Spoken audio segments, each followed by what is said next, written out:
Hermanos, bienvenidos. Hoy es un día especial. En mi despacho no solo se reciben documentos y facturas, también llegan historias. Historias escritas a mano, con tinta y con lágrimas.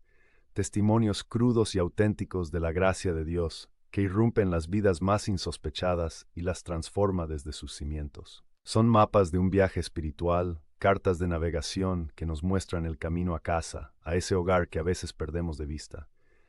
Hoy quiero compartir con ustedes no una, sino varias de estas cartas.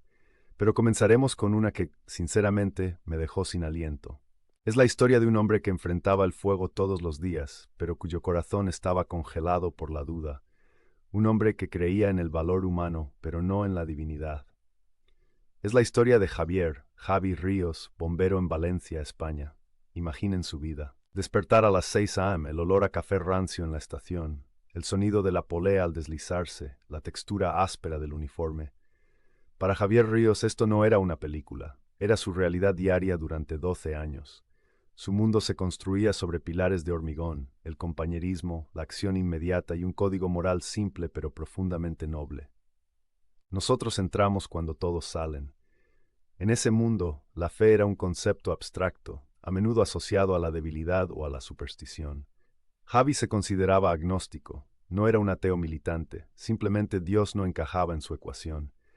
¿Cómo creer en un ser supremo y benevolente cuando tu trabajo te muestra diariamente el lado más crudo de la existencia? Incendios, accidentes, pérdida, ¿dónde estaba Dios ahí?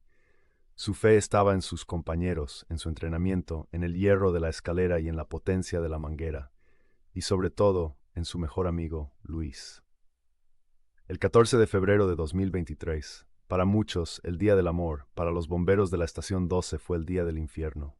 Una llamada de emergencia, un edificio de apartamentos antiguo en el casco histórico, estructura comprometida, víctimas atrapadas. Al llegar el panorama era dantesco, las llamas lamían el cielo nocturno, pintándolo de naranja y negro, y entonces se escuchó el grito que todo bombero teme y por el que vive. Una madre, asomada a una ventana del cuarto piso, con el humo envolviéndola, gritaba de una manera que traspasa el alma: «¡Mi bebé! ¡Está dentro! ¡Por favor!». El protocolo y el instinto se fusionaron. Luis, el compañero y hermano del alma de Javi, era el más cercano. Con una mirada de complicidad que solo años de trabajar juntos pueden brindar, asintió. «Voy por él, Javi». Javi le gritó las coordenadas, la ruta más segura de entrada y de salida. Luis, antes de adentrarse en la boca del lobo, se tocó el bolsillo del pecho, un gesto casi inconsciente. Allí llevaba, como siempre, un rosario pequeño de madera heredado de su abuela. «Por si las moscas, Javi», solía decir con una sonrisa pícara, que desarmaba cualquier tensión. Esa noche las moscas eran dragones. Luis entró. Los minutos se convirtieron en horas. El sonido del fuego era un rugido constante. Y entonces el sonido que nadie espera, un crujido estructural profundo, un quejido de la edificación herida de muerte. Una parte del techo se vino abajo. El mundo de Javi se redujo a un estruendo y a un silencio posterior aún más ensordecedor. Lograron rescatar al bebé, milagrosamente vivo. Pero Luis no salió. La rabia, el dolor, la incredulidad, son etapas por las que se pasa de un golpe. Javi estaba destrozado. Su duelo no era solo por la pérdida de un amigo, era una rabia feroz contra un Dios en el que ni siquiera creía. La paradoja era desgarradora. «¿Dónde estabas?», le gritaba mentalmente al cielo vacío. «¿Por qué salvas al bebé y te llevas a un hombre bueno, a un hombre que sí creía en ti? ¿Es este tu premio por la fe?». En el velorio, en medio de un mar de uniformes y lágrimas contenidas, una figura se acercó a él. Era la abuela de Luis, una mujer menuda, de pelo blanco como la nieve y una serenidad en los ojos que contrastaba brutalmente con la tormenta interior de Javi.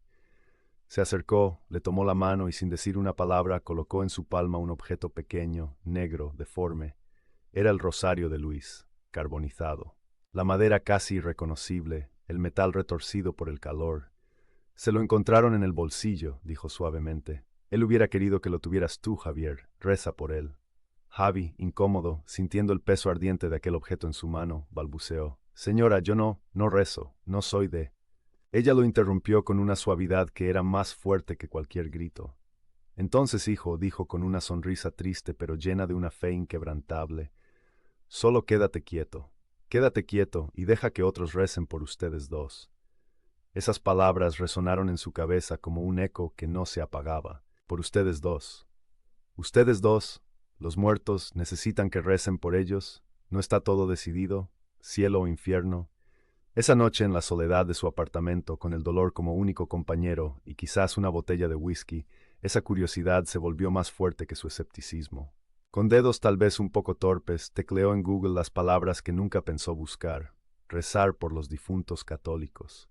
Lejos de encontrar simples supersticiones, se topó con un universo teológico profundo y coherente. El primer concepto que lo golpeó fue la comunión de los santos. No era un club de gente perfecta, sino una familia real viva que traspasa la barrera de la muerte. Y luego el purgatorio. Lejos de la caricatura de un campo de concentración divino, lo que leyó lo sorprendió. Se describía no como un castigo vengativo, sino como un proceso final de purificación por amor, como la dolorosa pero necesaria limpieza de una herida para que pueda sanar por completo. Imaginen el impacto. Su amigo Luis, un hombre bueno, pero seguramente perfecto, como todos, no estaba simplemente fuera de juego, estaba en un proceso, y él, Javi, desde aquí, podía ayudarlo. El amor no moría con la muerte. Podía fluir a través de la oración. Permítanme pausar aquí la historia de Javi, porque este punto es crucial. Muchos de ustedes habrán oído el término comunión de los santos en el credo, pero quizás suene a algo lejano y abstracto. No lo es. Es la realidad más concreta y esperanzadora de nuestra fe. No es una comunión de santos, solo de los perfectos, sino una comunión entre santos. Somos un solo cuerpo en Cristo. La Iglesia se divide en tres partes. La Iglesia militante, nosotros aquí en la tierra, en lucha por alcanzar la santidad.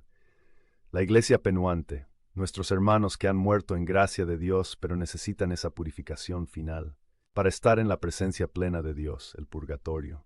La Iglesia triunfante, los santos en el cielo. Y aquí está la belleza. La muerte no rompe los lazos de este cuerpo. Es como si un miembro de tu familia se mudara a otro país. No dejan de ser familia. Pueden comunicarse, ayudarse, enviarse regalos, que son nuestras oraciones y sus intercesiones. Javi, al rezar por Luis, no estaba hablando con el vacío. Estaba enviando un auxilio espiritual real a su hermano que, desde su perspectiva en el purgatorio, lo estaba esperando y agradeciendo. Es una familia eterna. Esto no es magia, es teología sólida basada en la escritura y la tradición. En el libro de los Macabeos, 2 Mac 12:46 se dice: es buen pensamiento y santificado rezar por los difuntos para que queden libres de sus pecados. La Iglesia siempre ha creído esto.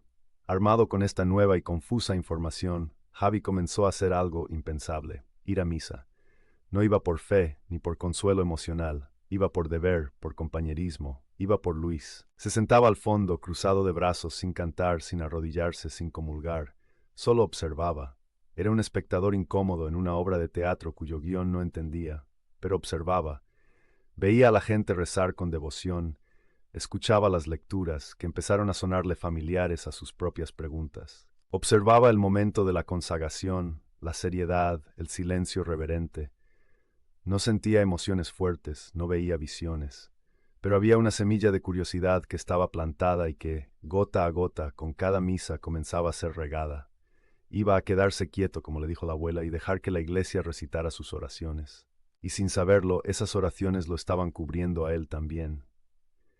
Un día, después de una misa especialmente dedicada a los difuntos, el párroco, un hombre de mirada perspicaz que había notado al bombero de la última banca semana tras semana, se le acercó.